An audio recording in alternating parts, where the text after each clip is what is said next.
the sloppy Joe of Philly Okay. cheesesteaks. We're playing Horizon Zero Dawn, and she's like, "What is this about?" Going back to the burger part. Hey everyone, Jonas here from Bread and Burgers, and we're just continuing today the conversation that we had left off previously, and hope you've been enjoying or at least engaging with us in this conversation so far. I know it's a deeper topic than we normally do, but here we're picking up again with this conversation about the Asian American community and where we fit in and what we can do about this whole kind of Black Lives Matter movement that's been storming through America recently. So here we go, part 2. Hope you enjoy and hope we have a conversation with you. The topic is the indifference to racism and the call for justice kind of in the Asian American community. Many people echoing the slogan Black Lives Matter. This guaranteed freedom based on the law is not yet. And there is a little bit of, in some sense, lack of compassion. Asian Americans, Chinese Americans generally don't understand it in terms of like kind of the idea of this is an abuse of the system. Aside from just talking about this, how do we move forward, Jonas? Maybe from a Asian American perspective, or maybe even from, again, we don't deny that, both of us are church leaders and ministers, that are ministering to an Asian context, and part of this week I've been having at least some time trying to correct or at least inform some of the kind of blind spots that we all have, myself included, in how we see race relations, in light of our faith, the Bible and all that. So how do we move forward? Maybe in a general sense, maybe in a faith sense. Yeah, I think from my context specifically, like I'm a youth minister in a immigrant church, and I think definitely the first step is kind of what we're doing now, right? Like, let's talk about it. Let's have a conversation. Let's not pretend this is a non-issue. Mm-hmm. Because I think that tends to be the typical kind of thing, right? And the core problem to me, right, that is universal, that is universal, that sort of causes these issues, ultimately is, right, like selfishness, right? It is this idea of like, I cannot see beyond the paradigm of myself. And you kind of, and it definitely manifests in very noble ways. You mentioned like, oh, I want to care for my family. I want to make sure they're well provided for, right? Mm-hmm. But how do I extend the paradigm beyond that, right? Even in like a Chinese church, there's some times where it's like, yeah, we're not as homogenous as you think, right? Like we don't, they're actually like, as much as there is this sense of like, oh, Chinese people tend to group together, there isn't, I've never really felt that sense of like kind of like brotherhood, say like African American brethren have with one another, right? Like I'm here because I speak Chinese and you speak Chinese, and that's about it. But I honestly, right, like if everyone spoke Chinese, I could really care less about you. And I know that sounds really harsh, and that's like a really extreme sort of thing, but there is kind of sort of that underpinning, I think, in how we think and how we act. And so for me, right, like I think the first place to start is to have that sort of like, hey, other people are people too, right? Whether you're dealing with another Chinese person or another white person or a black person, right? Like it's still a person. And so the whole like golden rule of well, how would I want that person to treat me, right? And well, are they treating me poorly because I, am treating them poorly, right? In my experience, like a lot of times if we're dealing, particularly if you're dealing with other people, usually won't be like a purely social context, I think, in these culture communities, and it might be like I'm doing business with someone else, right? And so if I'm doing business with someone else, do I operate under the assumption that like that guy's just trying to fleece me? Because that changes very much how I'm going to deal with this person versus like, hey, that guy's just trying to make a living, and he's doing what he or she's doing what he or she thinks is reasonable. And, I just need to be like, I need to be understanding of that. But at the same time, I'm not like, I have to do what's, what I can do, right? Like, yeah, you can tell me that, like $5,000 to fix whatever, to fix our door is reasonable. But if I can't afford $5,000, like I got to bring that up, kind of thing. But it's not like, oh, you just listed that price because you're just trying to like gyp me, right? Like you're just trying to, skim, you're just trying to fleece me of my money because I don't know any better. Like I don't know how to install doors, kind of thing. Okay. Yeah. Yeah. Well, I think there's a great point there, too. In looking at like, hey, the golden rule, right? Whether you are, or more importantly, if you are a believer, a Christian, and then that's all the more important. But even though, Jonah, in the general sense, that the golden rule that everybody knows, as do unto others as you would have them do unto you, I think that's important in moving forward. Especially for the Asian American community, in the immigrant community, for sure, is that we're really talking about. I mean, yeah, there's a big issue of systemic racism, right, and all that, but let's look at the triggers right now. The death of Mr. George Floyd. Do you want yourself or your kids or your friends, people to be in the same situation because of the color of their skin, because of whatever it is that defines them, or people defining them to be? Do you want that same tragic circumstance to happen to yourself or your kids or your friends? I think that is a first step of, hey, that's wrong, that's not okay. And you look past. I'm not saying just say, hey, everybody, and it is, I don't get me wrong, everybody is everybody is in the human race, and everybody is the same, and it is, I just don't want to discount our uniqueness of cultures, but look past that, especially for these specific issues on human life, that regardless of whether you're white, you're black, you're Latino American, you're Asian, this is not okay. Right, I think that's kind of the first step. What I would say, and the second one is, as Jonas already mentioned, talking about this or understanding this, acknowledge that you have blind spots. I acknowledge I have blind spots all the time. That it's we are limited because we're human beings. The amount of information that we can have, the amount of like perspectives we can have, really isn't all that much. I mean, so you have to acknowledge that, yeah, there are some areas, there are some things that I'm weak at.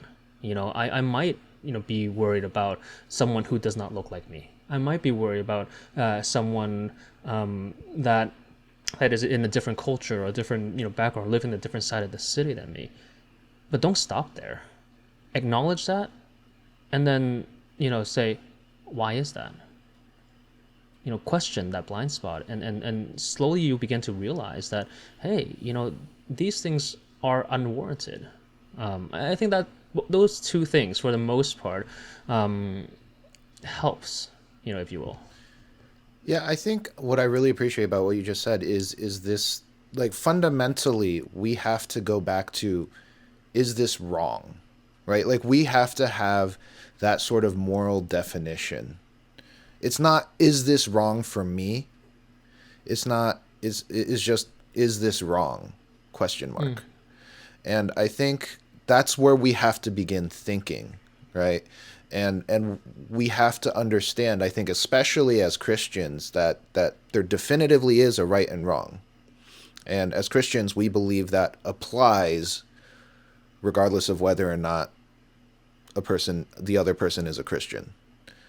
And Yeah. so if dealing it with that to me is wrong, doing something like that to me is wrong, then yeah, it should be wrong to someone else too. Yeah. And I think there is this sense of, right, like, I just have to reiterate, like, we just have to be able to look beyond our paradigms, right? Like, we have to be able to look beyond ourselves. Like, the world doesn't revolve around me. And as much as we may intellectually acknowledge that, functionally, like, that's how a lot of us live. Mm-hmm. And, you know, you can see it even in, like, the simplest thing of, you talk to someone who got a traffic ticket, right? And talk with that person, the average person, about their experience, his or her experience getting that traffic ticket, and his or her experience seeing someone else get a traffic ticket, Yeah. right? And the sense of, like, you know, there's this very common sense of, like, well, you know, all my circumstances are very extenuating, and everyone else deserves it. And I totally agree. Like, it's when we can say, like, this is wrong, right? Then we no longer have to make that distinction of, like, well, by saying Black Lives Matter, we're kind of diminishing, you know, all other lives, right? Like, it's just the question of, like, is this wrong, right? Yeah. It's not a question of, it's not, you know, some, like, Preferential, like one race over the other, right, or anything it's like not that, some, right? like, economic pie, right, where, like, oh, in order for Black lives to matter, we have to take mattering away from, like, other lives, kind of Yeah. thing. Yeah. And yeah, and so that's kind of the thing, you know. I think that's kind of where the conversation and where our own sort of paradigm, like, we have to be willing to kind of get shaken up a little bit in terms of those sort of paradigms, right? And I think the thing with the golden rule is that the golden rule is actually a very proactive thing. It's not reactive, right? It's not do unto others what they do unto you, but rather it's what you want them to Would do want them to unto do. you. Yeah. So you got to be the doing. You got to do first. And yeah, and so I think we just have to get there, right? Like, it is very hard to get out of the paradigm. I myself have been in the paradigm of, like, you know, hey, you know, America's conversation about race is always just black and white, right? Like, I'm neither. So does that mean I don't matter in this conversation, right? And to some extent, like, yeah, I, you know, at least in this conversation, but that's not to say, like, in the conversation of race, you know, Mm. that the others don't matter. Yeah, yeah, I totally, agree and see what you're saying there too. It's the economic pie model, right? That there's a false assumption that if I take matter away from, or sorry, if I give matter to this particular group or that particular group, then some matter is gone from the other group. I mean, that's just a fallacy, especially in the context of right and wrong and someone's life. But to a final point, I think bread and burgers. We always talk about burgers or at least food related stuff. Sometimes the the best way to learn or know about a culture is to go enjoy their food. 100%. I love visiting different restaurants. Again, I don't want to sound like this is like tokenism and trying to I want to know about you and therefore I just go eat your food and whatnot. But at least it's a first step to understand something that is different, that is foreign to your own culture. And in a future episode, we interview a friend, Jadrian, who loves barbecue. And again, in Hong Kong, barbecue culture is not that. But I venture out and enjoy barbecue, and my wife accuses me now of you think everything about barbecue now. And not only that, but like we would normally go to places that are just a little more unique for our palate, like Uyghur food, like Himalayan food, like Salvadorian. Like we just try different things and enjoy kind of from a common level of enjoying food together, and using that kind of as a stepping stone to understand the culture more broadly. That I think that's a good way. Yeah, I think food is very ubiquitous, and I think actually that's the advantage, and that's the place that the second generation has to start, right? I'm not gonna go out there and try to change first generation palates because at least my hard. experience in dealing with It's it, hard. yeah, it's like,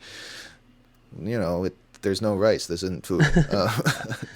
But at least the second generation, right? Like in terms of like food is just ubiquitous, and I think America just has this amazing kind of like food culture that can be leveraged, right?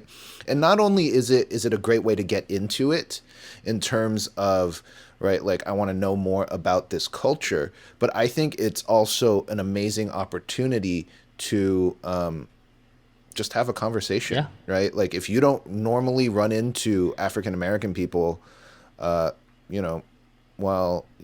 don't know if it's, I'm not trying to be stereotypical, but like, barbecue or soul food, and you walk in and it's like, well, usually the owner is going to be, influenced by that or is from that culture, and you can have a conversation, or find someone that that is from that culture maybe you don't normally talk to, and great conversation starter, like what was your favorite dish growing up? Yeah. Do you know a place around here where we can grab that? And when you sit down at a meal, it's an opportunity just to talk and learn more about that person, right? And I've found food to be not only the universal kind of conversation topic, but it's also like a great diffuser. Like no one really gets like super upset about conversations over food, barring like you Pineapple on pizza, are, aside. well, yeah, barring you kind of like doing something intentionally offensive, Yeah. right? Like, I don't think pineapple on pizza is pretty contentious, but I don't think you will get people that will be like, I'm gonna walk away from the table now that you've said pineapple on pizza. Yeah. Or there won't be a lot of Well, them. anyway, what are your thoughts? This is an Yeah. important piece of the puzzle. We are in conversation together. We want to hear from you, our viewers, our listeners, and it's important because this is a conversation that we must have. You might not care about burgers, I totally get that, but this issue in our current cultural context today of systemic oppression of Black Lives Matter, or in general race relations, is assuming you're gonna an cut important this out, topic. guys. So what are your The call thoughts? got We would dropped. love to hear from you. Yeah, the call got dropped. So hold on, let's go back a little. So we would love to hear from you.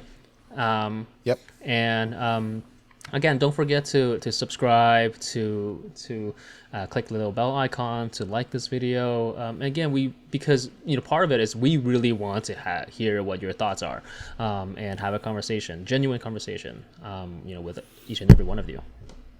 Yeah, the whole point of Bread and Burgers is to start that conversation. We want to hear from you. We want to hear, what are maybe some of the things we're missing? What are some of our blind spots? Yeah.